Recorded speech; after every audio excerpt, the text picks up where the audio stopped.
Okay, Gael, today, first, we're going to look at your breaststroke kick underwater from the rear view. You will notice here, as we go through the kick, first thing I want to talk about is how wide your knees are. Ideally, we want to keep the knees right inside the hip line so that it is easier for you to get your legs back together. Also, we look at the way that your toes are pointed. You can see that they're always pointed slightly downward. Ideally, we want to see the toes pointing straight out to the sides. As we are pushing the water back, you want to make sure that you're pushing water with the bottoms of your feet. As you can see right here, we see the inner foot slicing through the water and not really getting a lot of pressure to push the water back. Again, you'll notice how wide your knees go and your kick, and how wide your feet go and your kick.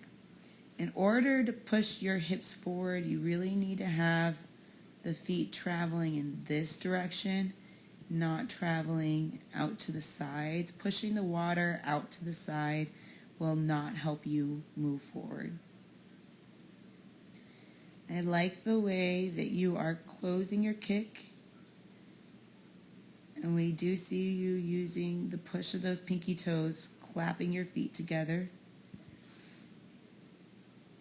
Again, the knees are wide, the toes are pointed down, pushing the water out to the sides.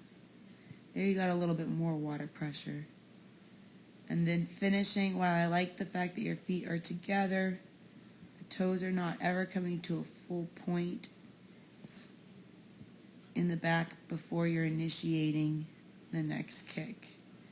And pointing the toes at the end of each kick is super important for getting the most out of every glide. So just to review, we want to make sure that as we bend our knees, we want them to be a little bit more narrow. As we are kicking the water out, we want to make sure that the toes do not drop down towards the bottom. As we complete the push, we want to make sure that we're pushing the water straight back.